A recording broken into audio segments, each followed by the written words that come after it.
It's the Raw Meat Podcast, the most mediocre wrestling podcast on the internet.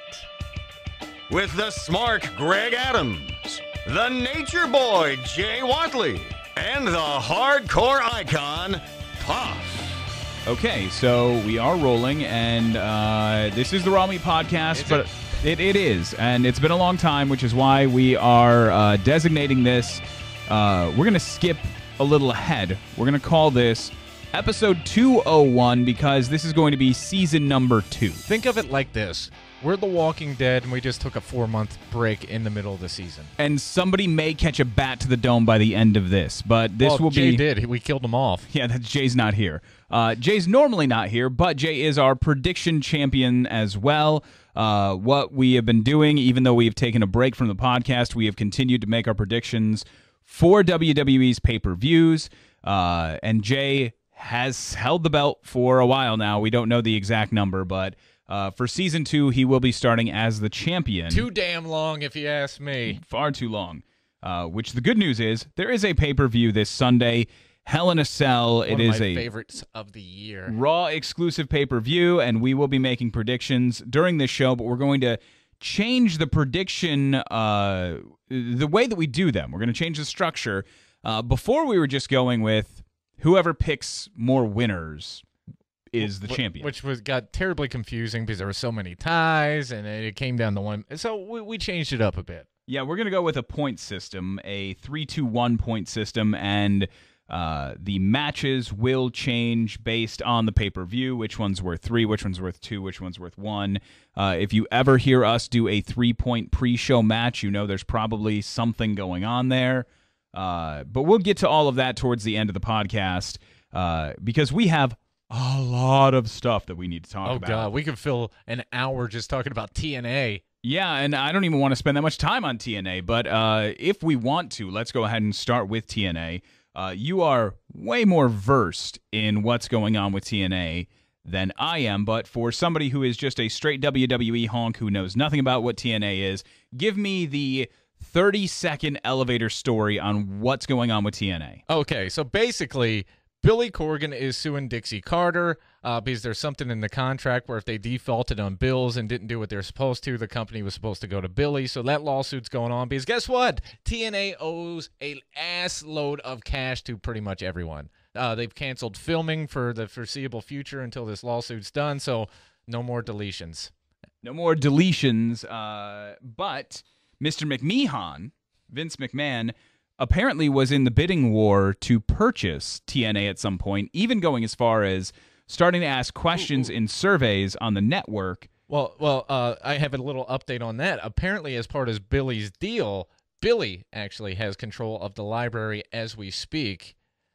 But because of the lawsuit, it's tied up. So whatever was pending or possibly happening where Billy was going to sell it to get that money to give to Dixie, I don't know what the actual, because a lot of the legal documents are sealed and they're not releasing. We just know what, Billy has said in interviews and whatnot. But apparently Billy wants it. And Daddy Vince wants something too. And Daddy Vince wants this for the network. So, depending on the outcome of this lawsuit, things could be changing in the wrestling universe for the foreseeable future. Now, I believe TNA is filmed through the end of the year. It was, but they had... Well, there's another weird thing where some of their... We're talking way more TNA than I wanted to. Well, today, every time you mention something, another thing clicks. I keep asking questions and... So, like the music guy, the guy that, kind of like whatever that guy is that makes all the WWE theme songs and stuff, he's suing. They pulled all the music from like a couple of episodes from that where it was just dry for 90% of the episode. So that's going on. And there was certain segments, like they were supposed to go to the Hardy compound to insert stuff into an upcoming episode before the end of the year for TNA. That's been canceled. So there's still, incomplete episodes. There's all kinds of... It's a mess. Now, this could... Even if it gets settled today, we're probably not going to know all of the aspects of it until the first of the year, which kind of reminds me of last year where you had contracts going up for guys like AJ Styles, and you had Anderson and Gallows, who were kind of out there on the free agent market, and we didn't know what was going on, and it all kind of came together within like a 3-week period. Well, another little fun aspect is this: is they haven't paid some of their talents, and basically the guys are going, "Hey, if we don't get a paycheck by X date, we're free agents. We're signing with whoever the hell we want." We're talking about, end of the year, yeah, Rumble. We could possibly see. In all honesty, there are very few talent on the TNA roster, and that's why I thought that the way that this broke down initially, when it sounded like TNA was going up for sale, it sounded like Vince was trying to buy a part, but not all. And I actually had an opportunity while this was all going on to talk to some people who are within the WWE organization, and they even said, this isn't something where Vince wants to own all of it. Vince doesn't not a care. WCW situation. He doesn't care about the talent. There's not a live events schedule or even a pay-per-view schedule that he wants to own. The only thing that he's interested in is the tape library, which has current WWE stars like Samoa Joe, AJ Styles, and Ric Flair, etc., etc. And he has this cute little network where he has the ability to just host all of this content for people to cherry pick whatever they want from. And someone else brought up a good point, because TNA's been selling DVDs and all this stuff for years now. So it wouldn't behoove someone without something like the network in place to purchase a video library, because they're not going to make back their investment. So the only thing I know is that things are going to change one way or the other. Either TNA is going to evolve into something else under Billy Corgan, or it's going to go under. I think what we end up seeing is Billy Corgan assumes day-to-day operations, and he's going to want to change the name. He's not going to want to keep it TNA. TNA is so destroyed as a brand right now. He's already said that, once, because he's confident he's going to win. He's already said that once he assumes the company and it's his, he's rebranding it, and he's starting from scratch, live schedule. I mean, he's going to start from square one, probably let some talent go. He said there's major changes on the way. Yeah, and what you'll probably see is Vince, I really honestly hope that he takes the tape library, because I think everyone does, because it'd be beneficial for everyone. The access that it would give to TNA would actually, there are people who have been in the TNA organization in the last 10 years who are unknown outside of... Do you realize how big of a star EC3 would become in retroactive manner if all of the WWE fans are now all of a sudden exposed to the history of... I mean, just look at how many WCW people have seen a new renaissance to their careers, even guys who are out on the indies right now. Ever since the WCW content became mass available on the network, all of a sudden people are rediscovering or discovering for the first time some of these guys that because they were just WWE guys. They were just exclusive to WWE, which actually, let's break from TNA to talk about one of those WCW guys who was a WWE guy too, and he has come back, and it has been one of the most up and down emotional roller coasters. Something that I was not excited about. Then I was excited about. Now I'm not excited about again. The return of Bill Goldberg. I'm still excited about it.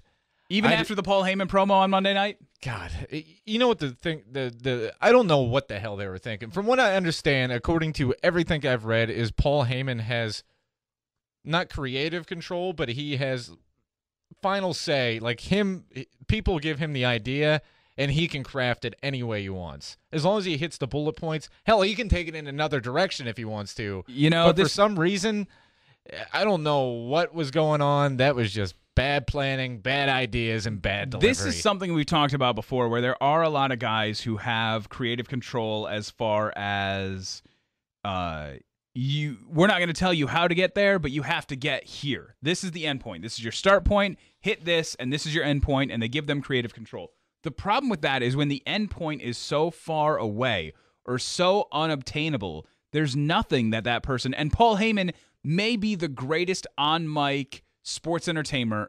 of all time. And even that guy can't take the idea of turning Brock Lesnar heel in front of his hometown crowd when Brock Lesnar only shows up for, what, 8 events a year? That is true. I don't know where that idea came from, because apparently Vince was pissed and pulled the plug on it midway. Yeah, which it looked like that and it felt like that, and everyone knew that happened. And then the dirt sheet started coming out saying that Vince was pissed and pulled the plug mid-promo, which just solidified everything that we saw. But the idea that Paul Heyman, one of the greatest of all time, could be handed a promo that he can't go out and make work with Brock Lesnar standing next to him. There's nobody who could have made that promo short of Brock Lesnar taking a child out of the front row and F5ing them in the ring. Look, he almost murdered a kid with a car door and he still got cheered. I don't think there's anything he can do to get booed. Just like I don't think there's anything Goldberg can do to get booed. I don't know. Oh, no. There is one thing. There is one thing that will get this whole thing booed, and that is a terrible Survivor Series match. Well, there is that. This I'm just talking about as far as build-up goes. The match itself, I'm iffy on, but I think it might. This is the kind of match, too, where we maybe don't need to go with the classic heel-face trope. Well, the way I see this match playing out is going to be a lot like Lesnar versus Reigns at WrestleMania, where it's just like, I'm going to punch you in the face, you're going to punch me in the face, and we're going to keep doing that for about 10, 15 minutes, and then one of us is going to win. Or there's going to be a third entrant into this situation, which brings me to my most awesomest scenario that could possibly happen here. Are you ready for this? No, because I don't think it's even Shut remotely your mouth. possible. This is super remotely possible. So the match will be going on. We already know that Goldberg will not be the same physical Bill Goldberg that we saw 12 years ago the last time he was in a ring. Much more slimmed down, still with crazy muscle tone, but they're just not as overly inflated as a Brock Lesnar. So visually appealing-wise, this match may not be great. I don't even know if Bill Goldberg will be able to get Brock Lesnar up for a jackhammer. Well, we haven't seen Goldberg recently without a shirt on. For an exact reason. There's a reason that he was sweating his face off wearing that giant jacket, walking through those sparks. Because they didn't want us to see. So, if you have a match where you don't physically know what one guy can do, he hasn't worked in 12 months. This is going to be his first match back. It's not like you're even easing him into it. He's just going to Survivor Series, which happens to be the place that a certain person debuted in their career. Oh, God. So, oh, God. If the match were to be interrupted by an individual, could potentially set up a WrestleMania match down the road. So you get the Bill Goldberg-Brock Lesnar rematch. Uh-huh. You get possibly Brock Lesnar winning. It doesn't even matter at that point who wins, as long as there's the interference. Just spit it out. From a certain individual, potentially a, I don't know, dead man. If The Undertaker were to show up, and by the way, we saw those images online of The Undertaker using crutches and all this other stuff, and people started freaking out. Yeah, much like most of the things revolving The Undertaker in recent years, the legend of his demise was highly exaggerated. Because he showed up this week at a Cleveland Cavaliers game in full gear. Full dyed hair, which is always your on the nose. When you see the hair dyed, He's it's up go to something, time. Yeah. And when you see the hair dyed and when you see him look physically as good as he did. And not only was he in good shape and the hair dyed, but if you notice, he's back to the long hair, which is something we haven't seen from him in a long time. So you've got long hair. You've got dyed long hair. You've got physically intimidating Undertaker at this point. You've got Survivor Series right around the corner with two guys that he could potentially have strong beef with. He has strong beef with Brock Lesnar already. And here's why I like the idea of Goldberg-Undertaker. You wanted to have Undertaker Sting at WrestleMania, whether it's his last or whether it's one. And the reason that you want that is because it's the icon of WCW versus the icon of WWE. I think it's a great idea. The problem is Goldberg, because I don't think he wants to. I think he legitimately, because he said this in interviews even before the video game came out, like, I've been thinking about one more match somewhere just so my kid can see me live, because he never has. And you know what? That probably was exactly what he was thinking. But he only signed a one-match deal, and according to the dirt sheets, don't know how accurate this is, but according to the dirt sheets, they've offered him various scenarios with The Undertaker, with, other, and he's turned them all down thus far. Well, I think everything in Bill Goldberg's life changed the minute he stepped inside that ring in Denver and got that response. Man, that still gives me chills. That response is one of the greatest returns in the history of pro wrestling. I've always considered the Triple H return after he blew out his knee. It was in Madison Square Garden. It was definitely in New York, and the crowd just blew up. The crowd, yeah. And I've always considered that the greatest return in wrestling. Actually, since we're doing greatest here, the greatest return for me is actually the Royal Rumble return, and I believe it was New York as well, where John Cena, Super Cena'd his way back in. And the reason that one's always number one for me is even the people who hated John Cena at that time, when his music hit and he stepped out, even the most hate-filled John Cena hater cheered their faces off. Well, same thing happened with us at WrestleMania for Cena, but still, man, Triple H, woo! That Triple H return, the Cena return, they're both at the top. There are various Rock returns that have always been great. The Brock Lesnar return, where Cena was in the ring, those have always been great. But that Bill Goldberg one was different to me because it was planned. We knew about it. We were aware of it. We knew what was coming. It wasn't even a surprise. And without the surprise, you were still able to bring him out in a way that was true to character and yet evolved who he was as a person all at the same time. And it may not have been Bill Goldberg, actually, that made that so magical. Kudos to the crowd in Denver, because I remember watching that Raw and thinking, this is one of the best crowds in a long, long time. And giving him the ovation and the treatment that they did changed the dynamic of how he was acting. I mean, he came in with a plan. He came in knowing what he was doing. But you got to give him props for cutting probably the promo of his life. Oh, 100%.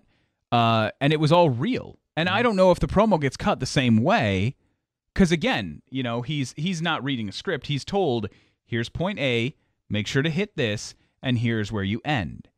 And fill everything else in with whatever you want. And all of that whatever you want between point A and point B was raw and organic and him in the moment, and it was him being real, which is something that Bill Goldberg never was really in WCW. But he didn't have family. He didn't have a wife. He didn't have kids. He didn't have them at ringside. And that vulnerability, I guess, actually made you go like, wait, Goldberg's like a person, not just like this thing. And it changed so many other people, and that's why I said I wasn't excited about it. I was not excited about this idea. And then Goldberg came out and cut that promo, and then I was like, I want more of this. I went from being intrigued to being excited, because I was kind of curious about, what was going to happen and blah, blah, blah. But I think you can be intrigued without being excited. Yeah, it definitely jacked my interest up 10 million% from where it was. And I was high on this, Brock Lesnar, Paul Heyman coming out to address Bill Goldberg's acceptance of the challenge. And to me, the idea that you're going to try and turn Brock Lesnar heel, even if they were in Phoenix, Arizona, even if they're as far away from Minneapolis as you can possibly get, and you're going to take a guy who you have spent the last 4 years building into the beast incarnate. You've got an ad campaign out for your biggest release of content outside of your pay-per-views, where it's all Suplex City. Like, you have created this entity, and you have not at any point given anybody a reason to boo this man. He snatched a microphone out of somebody's hands and swore at them and told them how much he doesn't care about their kids. And what did everybody do? Cheered their faces off. Well, I guess I agree with you 100% on all of it, but they're both going to be on Raw Monday night in a neutral city, So I guess we'll see what happens now. Like what could you possibly do? What could Brock Lesnar possibly do to make him the heel in this situation? I don't know. People either love him no matter what he does, or they hate him no matter what they do. I think the hate number is very low. I don't. Because I think the hate number is only high on people who are also UFC fans, and if they're UFC fans, that outweigh their WWE fans. I know WWE folks who just despise Brock Lesnar and everything he's about. And not even like internet smarks, just like my dad, for instance, is a casual fan, and he hates Brock Lesnar. But why, though? I think for whatever reason, he's just like, he only shows up like 8 times a year. And he wins. We know the outcome before he ever gets into the ring. And maybe that's it. And maybe that would be the one way right now that you could take this thing heel, is if he shows up and does what I prescribed for Baron Corbin before, where Baron Corbin needs to just show up and say, I don't need to be here. I don't even want to be here, but I'm getting paid to be here, so I'm going to beat you up and collect a paycheck. If Brock Lesnar shows up on Monday Night Raw and Bill Goldberg's cutting the promo that says, like, you know, I wasn't going to come back, and then I decided to come back because I wanted my son to see me wrestle, and now I'm energized because the fans have been so great, and then have him get cut off by Brock Lesnar and have him come out and say, and it can't be Paul Heyman. Well, At see, this that's point, the problem. It's always going to be Paul Heyman. but it can't be right now. And the glimmer of hope that I have is that Heath Slater promo, I don't care about your kids.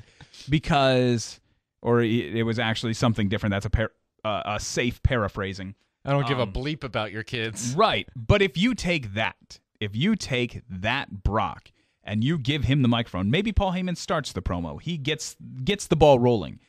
And then Brock takes the mic from Paul Heyman. And you have Paul Heyman do his whole, like, oh, no. Walks back in the corner and leans with his face in his hand, like, oh, no.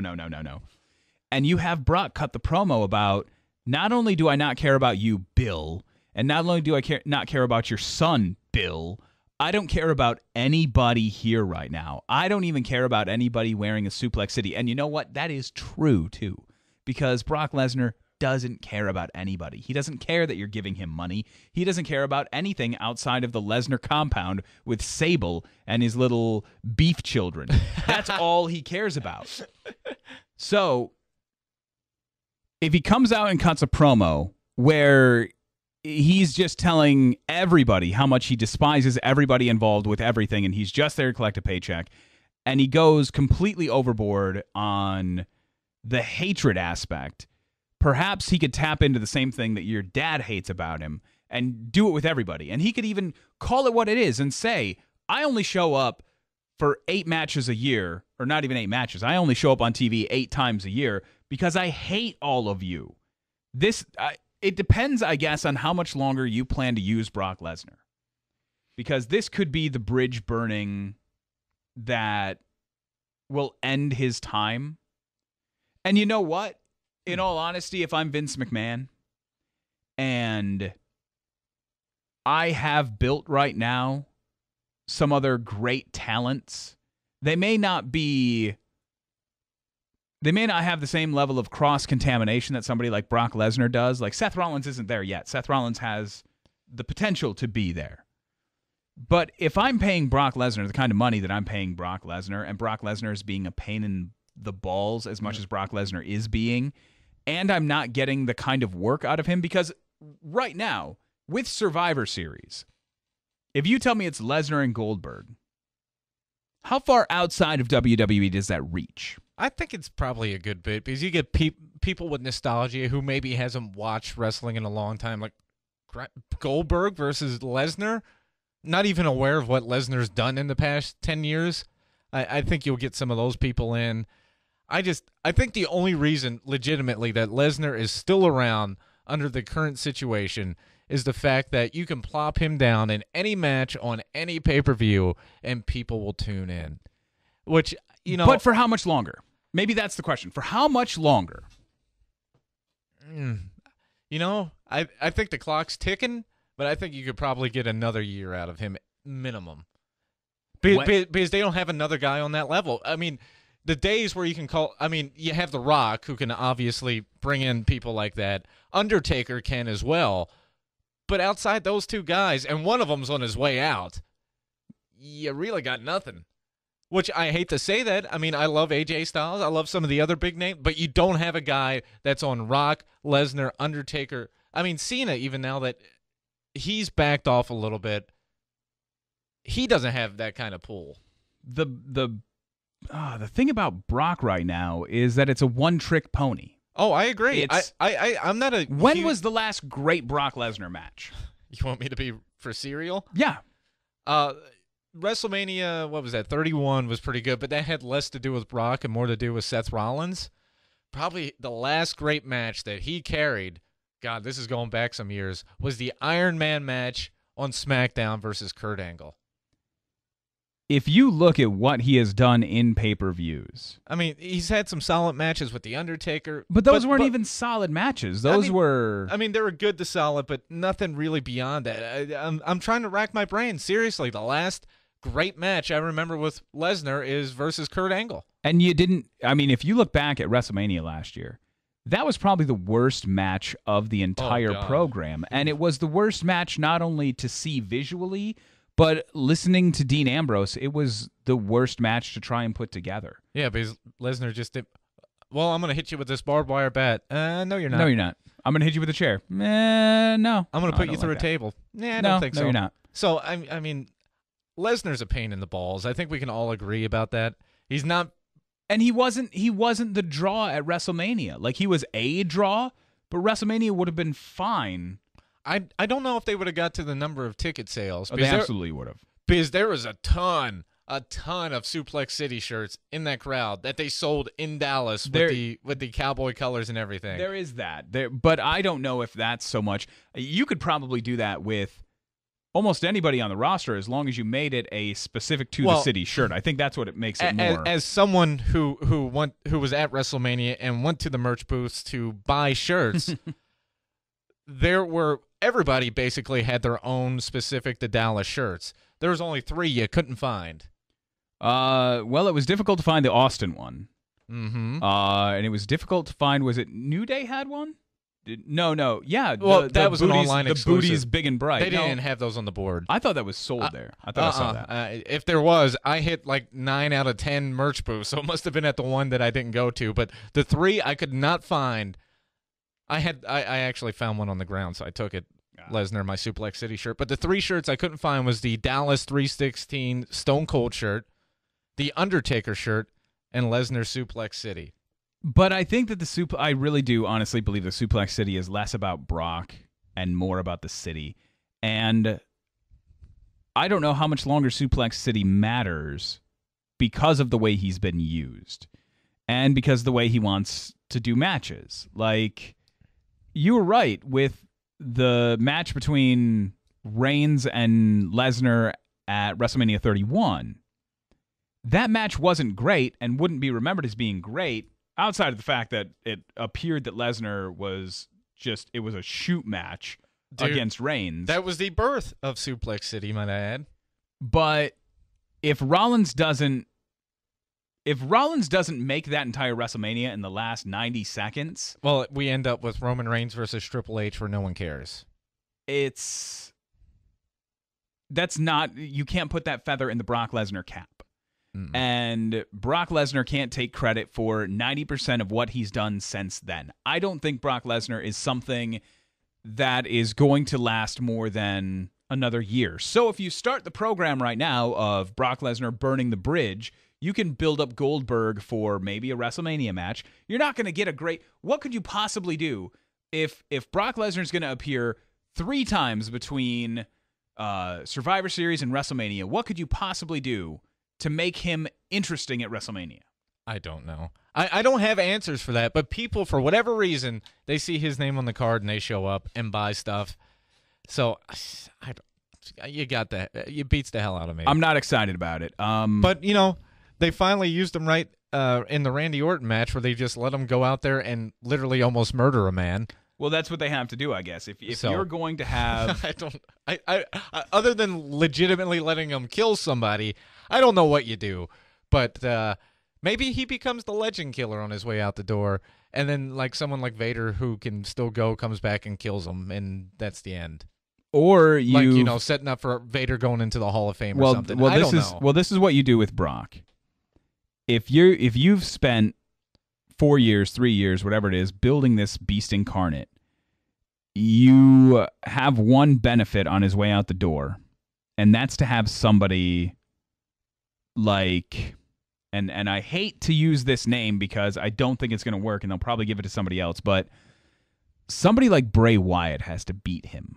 See, I think Wyatt needs to beat The Undertaker on The Undertaker's way out. 100%. But I would, you know what I would like to see most is just one day Lesnar doesn't show up, and then, 5 years go by and you realize, hey, we haven't seen Brock Lesnar. No, I want Lesnar to lay down for somebody on his way out. And if he does lay down for someone, if that is the option, I say you got to give it to a guy like Samoa Joe.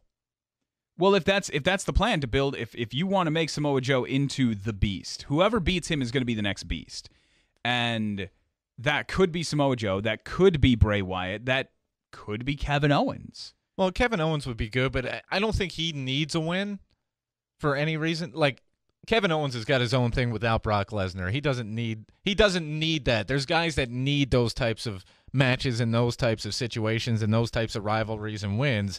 Like, Samoa Joe, like we've seen with a lot of the NXT guys, the TV crowds know them because, they watch the network, but no one else does. And there is one name that popped in my head who would be incredible to beat Brock Lesnar, but the problem with this would be the same problem why I think we haven't seen Nia Jax recently.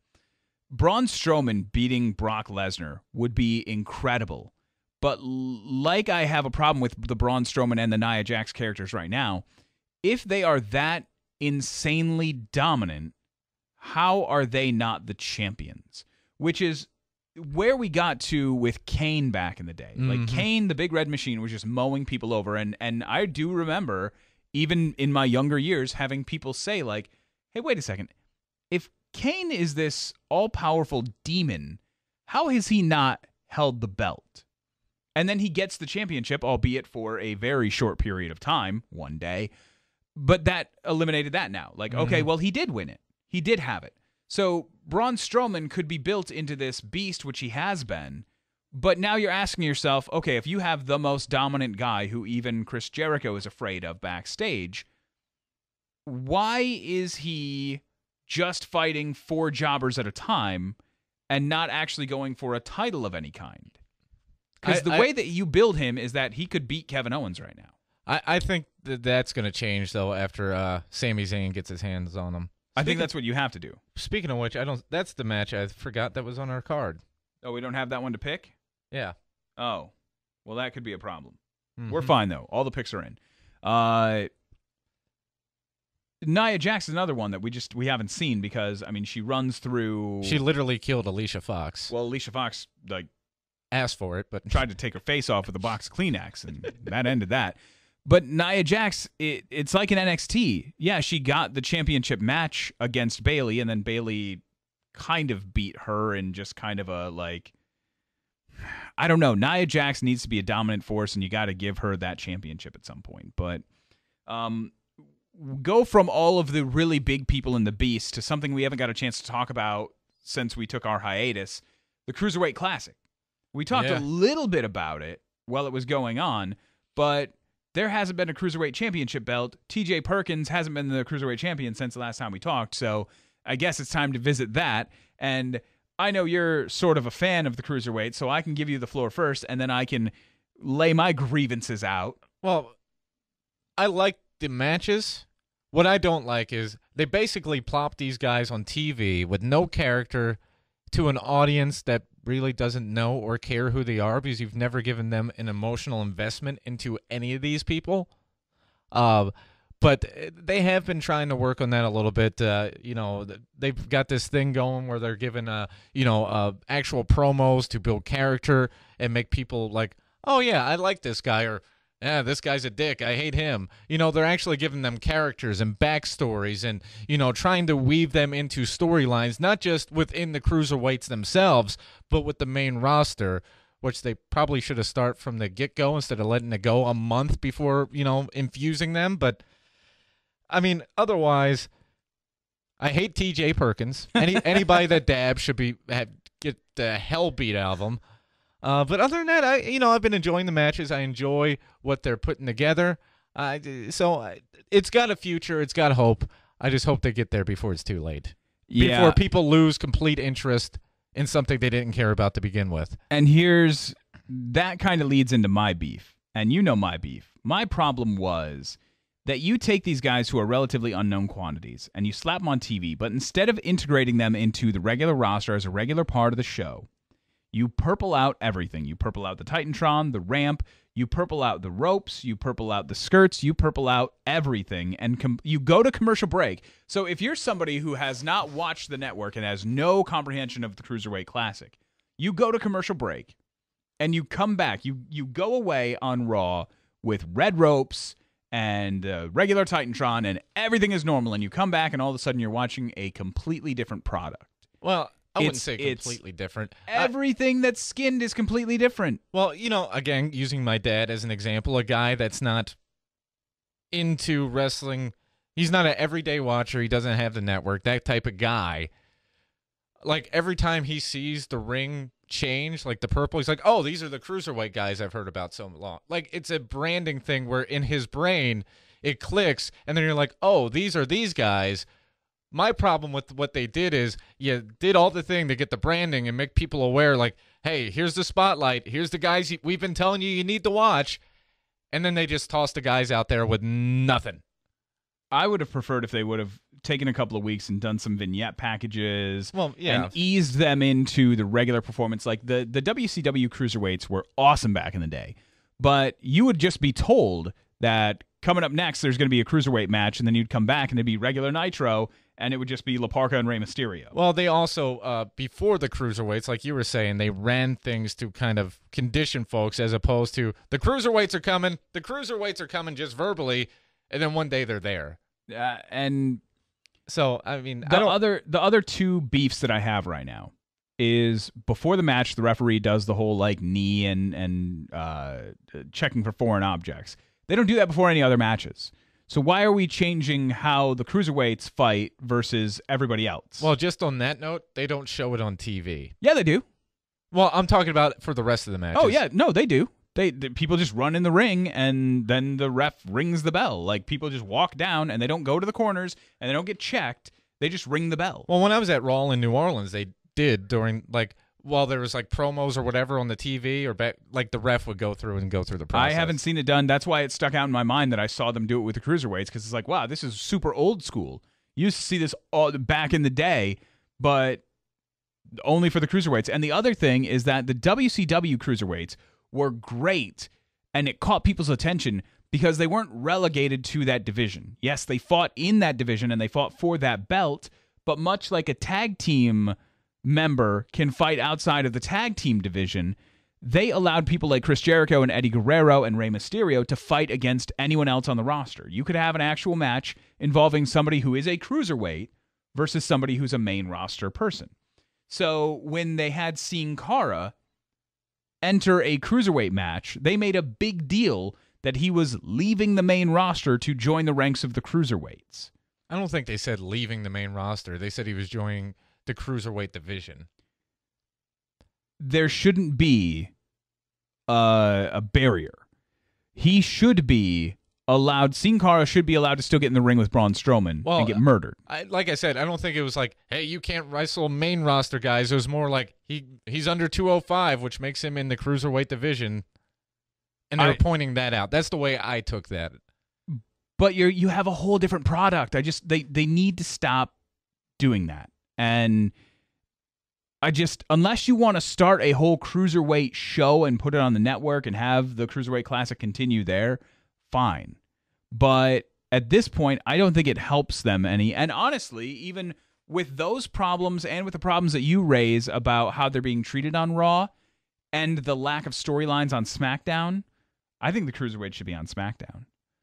I think the Cruiserweight should just, the whole division, because what is it, like 6 guys?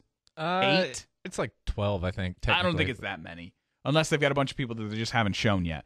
But you've got Cedric Alexander, Lince Dorado. Yeah, but he hasn't even been He hasn't even been used that much. He's been on about 3-4 times. Tony Nese, Drew Gulak. You've got like 8, maybe 10 guys, and you just move them over to SmackDown. I would like that so much more.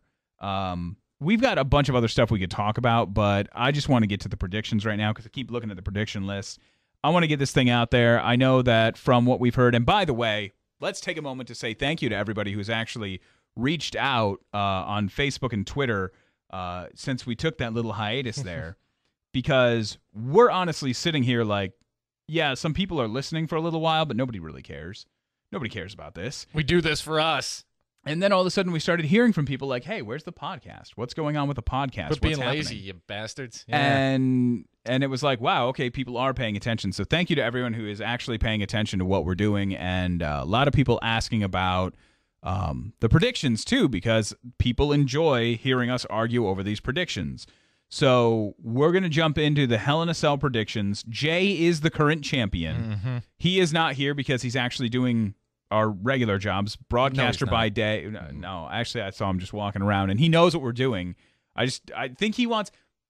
Here's what he wants. He has laid the groundwork by not being in here and giving us his predictions ahead of time. He wants to argue that we are just jumping off from his predictions to make our predictions to try and make him lose, which is not the case at all. We make the predictions independently and then bring them all together. Well, so, and also noted, every time Jay loses, he tries to use him not being in the room as an excuse of why he lost. Right. It'll be an excuse whether he loses or not, whether he's here or not. So, if you ever hear of Jay Watley being beaten up with a steel chair, we're not guilty. Just tossing that out there. Right. Okay, so let's get into the predictions. This is for Hell in a Cell this week, and yeah, as you pointed out, we may not have all of the matches, and these matches may not be in the order in which they will appear that night. But what we're going to do is we're going to start with our 1-point matches. The scoring system is a 1, 2, and 3-point match system. If you correctly choose the winner of the match, you will get however many points are assigned to that match.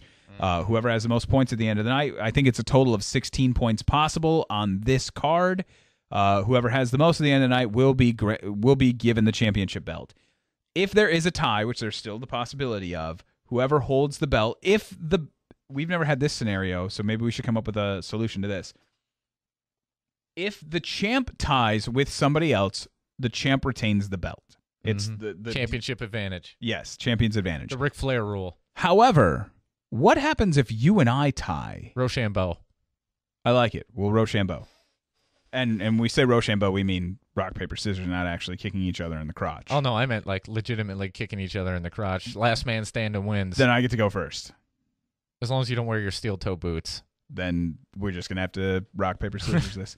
Okay, so let's start with the 1-point matches. The first match on here is the kickoff match. It is the 6-man cruiserweight tag match.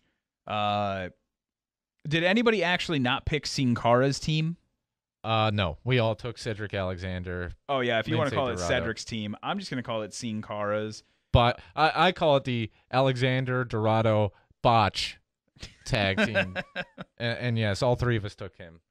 I'm only writing it, or I'm only referring to it as Sin Cara because it is the one of these cruiserweights that most people are familiar with because he is from the main roster. So he's got storylines, Vince. Sorry. Then we got Bayley and Dana Brooke. This is a spot where I feel terrible for Bayley. Bayley deserves better than this. Bayley was the hottest commodity in the women's division. That, I mean, she still is too. She's one of the 3 most over female wrestlers. And she'll get there. I know where you're going with this, and it's going to be okay. I just hate.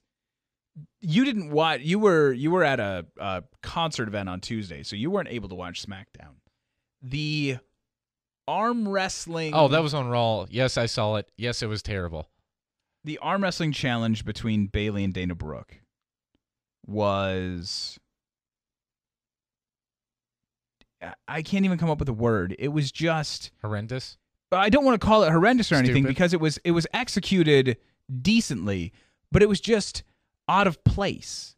We're not that far in the story yet. You haven't given this enough time to breathe to where I care between the two of them having an arm wrestling match. Well, I don't think... Well, we'll get into this when I make my prediction. Well, okay, that's pretty much all I have here. I like Dana Brooke, and I think Dana Brooke actually contributes something to the women's division. Agreed. She is the second best heel on the Raw roster behind Charlotte. She is probably the third best heel in the entire company behind Charlotte and Alexa Bliss. Female heel, sorry. I would put Nia Jax ahead of her, but... I would if we saw Nia Jax again. And if Nia Jax actually fought main roster women outside of Alicia Fox. When she comes back, she'll step up, but I have a theory about all that, so... Okay, about this match in particular, or overall? Overall in the women's division, more of a commentary on the women. Okay, do you want to save that for the Sasha and Charlotte prediction, or do you want to drop it here? I'll let you make your pick, All and right. then when I make my pick, I'll launch into my little riff. I have picked Bayley here. Just because I don't know how you give her this kind of match in this kind of setting and don't let her go over right now. I know you're probably going to continue this rivalry, but I just feel like she has to win this one. Before you dive into your... Jay's also took Bayley. As did I. Okay. And the reason I think that Bayley's going to beat Dana Brooke. And then after that, whatever happens in Hell in a Cell later on in the evening is going to dictate and end up with Bayley in the title picture. It's also going to lead to eventually a Charlotte-Dana Brooke feud, which will leave Nia Jax to go on against someone, one of the other bigger names. Once this little story where they're all four of these women, Sasha, Charlotte, Bayley, and Dana, are linked together at the moment, storyline wise. Once we get through this and those ties get severed and you can start new, you're going to see a more dynamic women's division with Dana Brooke, breaking away from Charlotte and Nia actually getting into main roster competition, as you like to call it, against real people. And I do see that happening. I don't think that Bayley gets directly into the women's title picture right now. Oh, I do. I think that you're going to see the Sasha-Charlotte thing continue, and I think that's where Dana Brooke is going to get back with Charlotte more, and I think you're going to see the falling out between Dana and Charlotte play out as a rivalry on its own, getting us through maybe Royal Rumble. And then you'll see I think it's all going to lead to Sasha Bayley WrestleMania. I don't disagree with that, but I think you're going to see eventually and not in the too distant future, Bayley versus Nia Jax, number one contender match. I do think you will see that. I think Bayley will lose and get injured, quote unquote. Nia Jax actually wins the title from either Charlotte, Sasha, whoever I think that's too far. I don't think we see that. And she will carry it till about probably Royal Rumble when Bayley makes her triumphant return, wins the title, which sets up Sasha Bayley at WrestleMania. I would love that. I that's the way I see it playing out. I mean, the whole reason Sasha and Charlotte is in Hell in a Cell is thanks to Dana Brooke, which has caused a beef between Charlotte and Dana. So whatever happens, win, lose, Charlotte gets her pretty face all bloody and, is pissed about that. Whatever happens in that match is going to lead to her taking out all of her anger and frustration about whatever it is, because if you notice, Charlotte's character is basically an angrier, more pissed off Ric Flair. So whatever happens, she's going to take out that frustration on poor Dana. Which, side note, they're going to make her... She is a heel. She is solidified a heel. She will never turn back from a heel in the next year or two because they're starting to tack on Flair at the end of her name. They're calling her Charlotte Flair. They did that for a little while, and for some reason they quit. I don't know why. Well, they quit because they had Ric Flair with her, so Charlotte Flair and Ric Flair just sounds kind of weird. Charlotte and Ric Flair. But I like that they put the name back on her. But the just calling her Charlotte and distancing her from Ric Flair allows her to be viewed as she can be a face at that point. But when you put the name Flair on the end of her name, she's the dirtiest player in the game. You know what she is. And I really like your Nia Jax idea, and I will say what I always say, it's too smart for them to do. And you said that before, and you've been wrong. Not that often. Right, way more often. As far as things I've called, Mr. The Ambrose Asylum match. Okay, you're going to go back to that one thing every time. So because you thought it was so far out there that would never happen. Guess who was right? Suck it. All right. Our final 1-point match is Enzo Amore and Big Cass versus the Good Brothers. I have Enzo and Cass on this one. And I don't really have any rationale why, except I just want this rivalry to be over because I feel like they have, and I don't know whose fault to really pin it on because New Day as champs continue to be great. They haven't done anything wrong. Except they've held the belts for a record. Well, almost a record. It depends on which record. They're going for the total record against Demolition. I think they got 30 more days. The only complaint you have against them right now is longevity, and they're still getting the same pops and they're still getting the same reaction. The difficulty for me is that Enzo and Cass are proving that they are as over, if not more over, than the New Day. They don't have as many product lines, which can make it appear that they are not as over. Oh, that's changing. Oh, it will change, I'm sure. 100% sure. But the promo that you saw executed on Monday night God. That was amazing. The lack of a microphone and the ability to get 20,000 people to do your entire intro with you leading them along. And we could hear it on TV because the TV mics were picking it up. But as far as inside that arena, like people watching on TV don't give as much credit to how great that really was. Because if you're sitting on the second, even if you're 30 rows back, you can't hear somebody in the ring yelling. You have to be right up there to hear somebody in the ring yelling. Well, I mean, look at Corey Graves, the most heel, I hate Enzo and Cass guy in the company. He's like, after that, he just went, that was amazing. Yeah. Which it was. But those guys being relegated to there's a rivalry with the Good Brothers, who is another group right now that should be, for all intents and purposes, it's almost like these two tag teams specifically should be on SmackDown. And give me any of the tag teams from SmackDown and put them on Raw right now. Because these two tag teams could be making amazing work on SmackDown. Or, hell, maybe New Day should have been sent over to SmackDown. Yeah, I would agree more with New Day being on SmackDown and then these two running roughshod over Raw. But that's what you almost needed. You have too many strong tag teams on one brand and not enough strong tag teams on the other brand. You've even got the damn Spirit Squad back right now as a tag team in the SmackDown tag team division just so you can have another tag team there. Yeah. That's how bad they are right now. The Vaudevillains are relegated to main event and barely on TV. Hell, at this point, when's the last time you saw American Alpha on TV? And they were the hottest tag team coming up. And it's just there are things that aren't clicking on SmackDown, and I know a lot of people are talking about how great SmackDown is, and SmackDown's a superior show right now.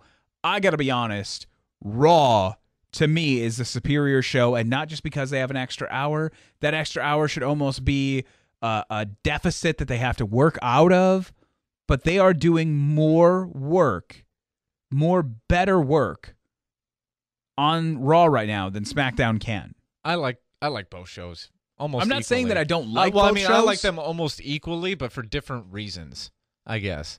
SmackDown is super predictable, but enjoyable, more entertaining, I would go with. There are only parts that are entertaining, though. Like James Ellsworth. If James Ellsworth didn't exist right now in the SmackDown world, and how did we make it this far in a podcast? We're 50-something minutes into a podcast, and we haven't talked about James Ellsworth yet. How did that happen? No chin music. Anyways, if James Ellsworth doesn't exist on SmackDown right now, SmackDown is unwatchable. I wouldn't go that far. But what outside of that entertains you? I like the Bray Orton thing. I love Slater and Rhino. They make anything fun and interesting. AJ, Ambrose, and Cena, while he was there, since it's been a while since we've done one of these, were highly entertaining. Some of the best work from all three of those guys. I think the James Ellsworth story, the Dean Ambrose, AJ, John Cena, James Ellsworth, those four guys are pretty much all the same storyline to me. The Ellsworth thing is maybe like a spin-off, but the main hunk of the story, like he's a side story connected to the main story, but the main story's still better. But I mean, no matter what there's things I enjoy. The things I don't enjoy is the predictability. Hell, I even enjoyed the Carmella and Nikki Bella thing. It's just Alexa Bliss and Becky. I enjoy that. It's just it's predictable. That's my problem with SmackDown more than anything. So who does Jay have in the Enzo and Big Cass versus Good Brothers match? Good Brothers for life. Really? Uh-huh. Did not see that one coming. So this will be the first disagreement that any of us have. Mm-hmm. I almost want to assume I know who you've picked, but who did you pick? Good Brothers, baby. All right. Because I think they're going to be the ones. Well, we can get to that when we get there. I think I know what you're going for, and I disagree with you already. I don't think you know. 2-point matches now. We've got the 3 1-points out of the way. Only one disagreement there, and I'm the defector. So 2-point matches. Cruiserweight Championship. TJ Perkins and Brian Kendrick. Why don't you go first on this one? Well, both Jay and I took sliced bread. Really? Yes. Okay. Why? Because Brian Kendrick is awesome. The way as much as I hate TJ Perkins, his personal, real-life history with TJ has made that story interesting. His redemption story that everybody felt all warm and fuzzy about during the Cruiserweight Classic, they've somehow managed to turn that into a heel dick thing, which is perfect for who Brian Kendrick is. I just love the story, and I think to complete the story and put the icing on that cake, he needs to win. You guys have both taken Brian Kendrick against... Now, I think Jay probably just closed his eyes and picked one, because I'm not sure he could name a cruiserweight on the... name who's been winning matches or not. But, that's my reasoning for picking Brian, because I like the storyline between those two. TJ Perkins, I think to get him even more over with the crowd, because the crowd's starting to catch on to him. Even some people that we know who despised him coming out are like, this guy's not that bad. So I think to take him to that next level, he's almost got to do the Batman thing where you let the Joker beat him. I agree with that, but the way that these stories work, that has to happen 2 or 3 pay-per-views down the road. Well, I think the reason you do it now is the setup for Survivor Series, which is going to be the big one, a bigger stage, and you give Perkins the win on the bigger stage. I take TJ Perkins because as far as what I want to see, I want to see Brian Kendrick win it because I do like the Brian Kendrick story.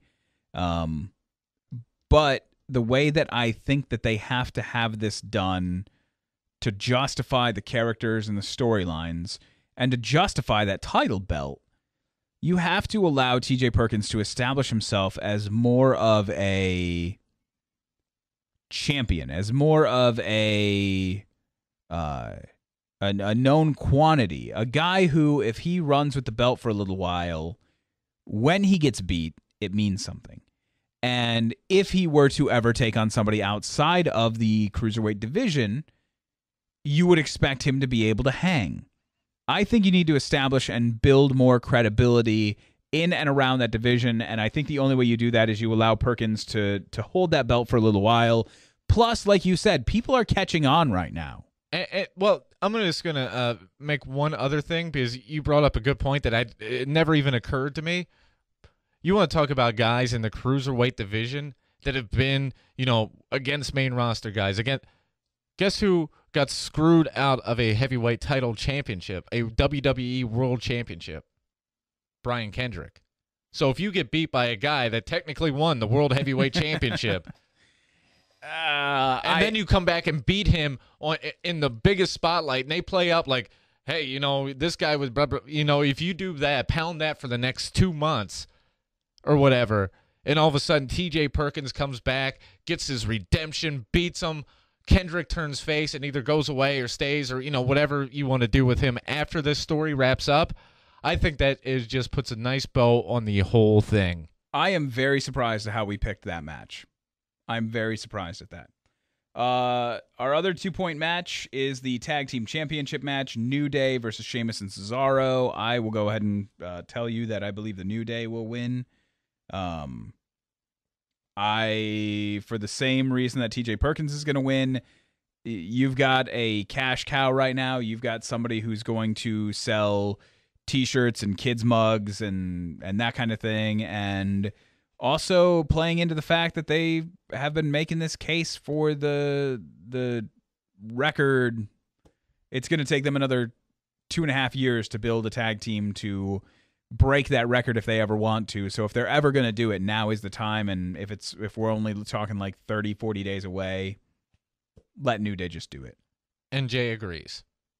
I, on the other hand, do not. I like where these predictions are going. I'm taking Sheamus and Cesaro. And I almost took that one as well.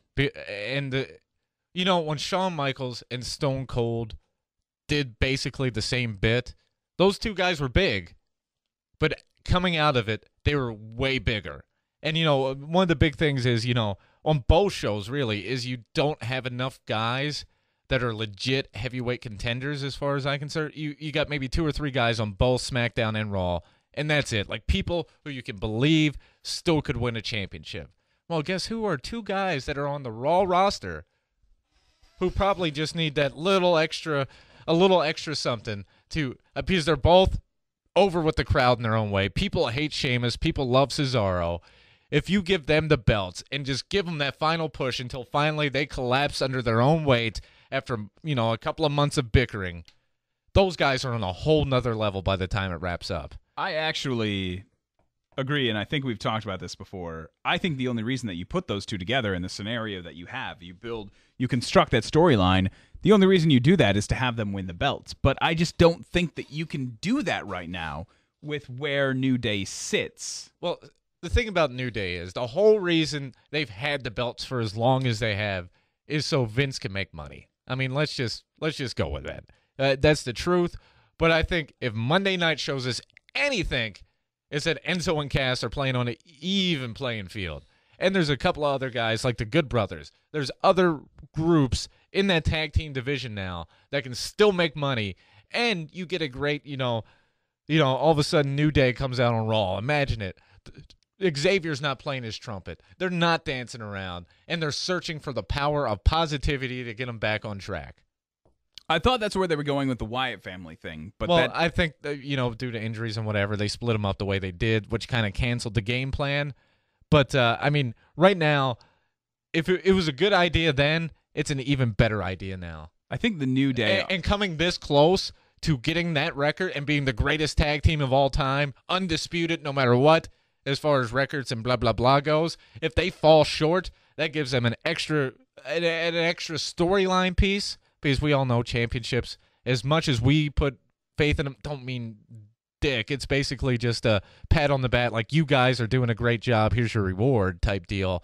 If you add that chip into that storyline and into those characters, like, guys, we failed. And we were this close. What are we going to do? And they have to dig and search for the power of positivity. And it's just a great storyline. And now's the time to pull the trigger on that if you're going to do it. There are storylines to be had around that. But what I actually like right now is that New Day, sometimes the belts make the wrestlers and the characters and the stories. And then once you hit a point, the titles actually don't affect the character anymore. And New Day may be to the point, and I think they might be also afraid of this too. They don't know if New Day has built those titles or if those titles have built New Day. Well, the titles definitely built the group, because look at where they started at the beginning of this title run. People hated them. I mean, they were heels, but by the time they got the belts, people had the ship had turned. It was just starting to pick up. It was the beginning of the New Day we have now, but from where they started to where they are now it's a completely different ballgame. I mean, you already had Francesca out there, because Francesca was used to win the last time they won the belts was TLC, and that was the one where Sin I think it Cara. was SummerSlam, my man. Not this past SummerSlam, the SummerSlam before. You have to remember, they're on title day 430 something. I thought it was the TLC where, Nope. And maybe that was the first title run because they're two-time champs. So. Yeah, they're two-time champs. When they won it, was at SummerSlam last year.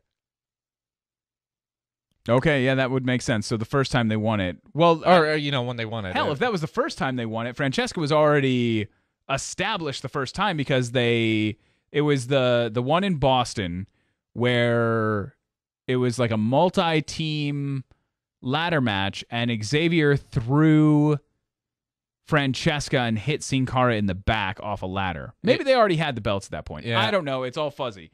But my point is, the belts have definitely helped them get to a new level.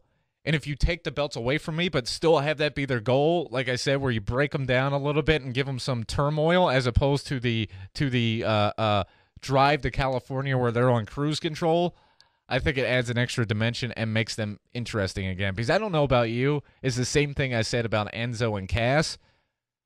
I love them, but they're starting to get on my nerves. So you have a shorter fuse than most people, though. Well, true, but I just think, like, if you add some extra wrinkles into them, like, it makes them more dynamic and interesting. And they, New Day, like I said, I love them. They added Jericho in the mix, over the past year. They've added The Rock, and it's made them dynamic. They haven't had anything in a while. They have not had anything to change their game whatsoever in probably 220 days. All right, let's start dropping the cage around the studio right now, because Hold on, we need haunting music. For the last three matches, they are all 3-point matches, and they are all three going to be inside Hell in a Cell. Hell in a Cell. We need to do more Vince impersonations during the podcast. Actually, in the order on which they're written on the screen, on our sheets, I don't want to start where we would go next. I actually want to start the predictions at the U.S. Championship match. Roman Reigns, Rusev. Would you like to go first? I'll go first. I took Roman. Okay. Jay took Rusev. Really? Yeah. Which I was this close to pulling the trigger on, but I changed my mind for various reasons. Well, what were those reasons? I think Rusev is going to get Rusev is going to get a push. I think he's going to get into the title picture a little bit. Really? A little bit. You think he's going to not win the U.S. belt and then be pushed into the title picture? I think he's going to start a rivalry. Maybe not directly, because, Seth Rollins eventually is going to get paired up with Triple H. Jericho's going to get in that mix. But when it starts shaking out, there's going to be an odd man out. They're going to need a guy. I still think everybody's happy where Roman is with the U.S. belt. So, hey, as far as everyone else on this roster that's not in a tag team or a title picture or a probable long storyline, there's only one man free that can put on one hell of a match and be a great villain in it. That'd be Rusev. I have also picked Roman in this one. I think we are already done with the Roman Reigns Punishment Tour. I think we are on the Roman Reigns Reclamation Tour now. Well, I agree, but I think everyone's like, people are starting to cheer for him with the U.S. belt. Not a lot, but the crowds are a little bit. Here's what I think is actually happening. The crowds aren't booing as hard. I'm not saying they're cheering. They're not booing as hard. And it's because he's in a lane that he can manage. Well, that's what I mean. He's traveling at a speed where he's not losing control of the vehicle. Exactly. I think he's in the perfect place right now. Everybody's happy, including the fans, and he's going to stay there for a while. Which is fine because, again, this is the road to reclamation for Roman Reigns. There's way too many R's in that. Too much alliteration. If Roman can hold on to the U.S. Championship, and I think they might have one more Rusev match. You know what? Maybe this is the point. We talked about seeing him disappear a little bit. Maybe we're going to see Rusev take a little bit of time off or something. If you put these guys in a steel cage, if you put them in Hell in a Cell, you have the ability to write some of these guys off TV, even if it's just for a couple of weeks. So you have the ability to have Roman just go ape-ass on Rusev, which is the best Roman. We see the best Roman Reigns. Look back at Hell in a Cell last year. Him and Bray. Well, when the best moment of Roman Reigns' career is when he was taking a chair to Triple H, and Triple H was screaming at him to hit him harder. Not screaming at him, but... Definitely instructing him loud enough where Roman couldn't misinterpret it in any other way. Keep hitting me. That's the Roman Reigns we need. We need and Paul Heyman tried to do as good of a job as he could, calling him the Samoan ass kicker and building him into this machine. And we've seen a couple of those promos that we've asked for on this very podcast where, hey, Roman, why don't you just throw the mic down and throw some fists? And we've seen that. Those are the best promos. That was my joke a couple of weeks ago. It was Charlotte and Sasha squaring off, and then Rusev came down, and Roman came to the rescue. He beat up Rusev a little bit. Then he grabbed the mic and then just wanted to talk, put the mic back to his side, and just stared Rusev out of the ring. Commercial break. Best Roman promo ever. And that's what we need more of. And if he's got the strap, and if he's doing that, less of the tongue wagging, and honestly, if we could get rid of the whole ooh-ah thing, like if we could just go to him. He needs to be the face Samoa Joe. Yeah, exactly. 100%. He needs to be a destructive force that doesn't need to talk. He really doesn't. And hell, Brock has proven that. You don't need to talk. You just need to come out and wreck stuff. You have enough people that talk. Just let Roman come and break things and break people. We're on the same page there, brother. All right, so for the first time in history, we are going to have a historic moment where we talk about the first history-making historic moment of history being made with history of women in a Hell in a Cell for the first time in history this historic weekend. Christ. See, for the benefit of our listeners, this is the first time you're hearing Greg's stupid rant on this. This is about the 58th time I've heard it, and now when he starts flapping his gums about this women's Hell in a Cell match, I want Mick Foley to hit me over the head with Barbie. There is a problem with talking about history prior to an event happening, especially when you control the outcome of events. If you are the one who gets to determine what happens, and you're going to change something to make history, don't start referring to how historic it is until after the fact. If I'm writing, imagine The Walking Dead saying, for the first time in history, Negan is historically going to in the first time in history, bury a bat into somebody's head in the first time in history. Like, you know it's going to happen. We don't need to know about how historic it is prior to it happening. Are you going to wipe me out when you're done? All right, fine. I take Sasha to win. How about that? All right, to respond to your point, though, they did the same thing in NXT as the first women's Iron Woman match, or wherever the hell it was. For the first time in history, a historic making match? Yeah, and nobody had a problem with it then, so shut your mouth. Point invalid. I think they're going to tear the house down. I think they're going to steal the show, and I am taking Charlotte to win. What? Yes. Jay takes Sasha Banks, by the way. Jay picked against Charlotte in a pay-per-view. Yeah. Jay Watley has joined us in the studio, and perhaps you can explain why you have picked against Charlotte at a pay-per-view. Now, if you guys have been following, I am a very long-tenured champion, and I credit most of my champion wins on this podcast to Charlotte winning matches because she does that every time in a pay-per-view. So as you can imagine, this was a hard pick for me to make, but I made it. I don't really know why. I don't think that every champion is going to retain in our 3-point matches. Stupid idiot. So I had to pick one that wasn't this one. I had Charlotte down, and I was just thinking about it. It wouldn't make sense. It wouldn't make sense for Charlotte to win. Well, you're a stupid idiot, but that's okay. You're a stupid idiot of historic proportions. That's what I got to say to both of you. Wow. Let's get to the main event. This is actually very impressive, the way that these have been picked right now, because between the 3-point matches, Jay and I agree on the women's match. Puff and I agree on the U.S. champion match. So now I'm really curious to see how we're going to agree on this. Jay, since you have joined us, why don't you go ahead and reveal your pick for the Champion of the Universe match between Kevin Owens and Seth Rollins? Once again, clearly this isn't Jay Watley's WWE, because both of those picks I don't feel good about. I would never have Sasha winning, and I damn sure wouldn't have Kevin Owens winning, but I have to pick Kevin Owens in that match. I can't. He's gonna win with some shittery, like he does, and you guys are gonna mark out for him because you're hard on for Kevin Owens, and it blows my mind. The guy looks like a glorified backyard wrestler. He shouldn't beat Seth Rollins in any world or planet, but he will at Hell in a Cell. That's who I'm picking. Even with the fact that Seth Rollins is the man who murdered Sting in front of you, you're gonna pick that's exactly why, because he's such a horrendous wrestler that he can't even keep people healthy for 5 seconds. Jesus Christ! No matter first, the age, I have to sit through your rant. Now I got to sit through his bullshit. No matter the age.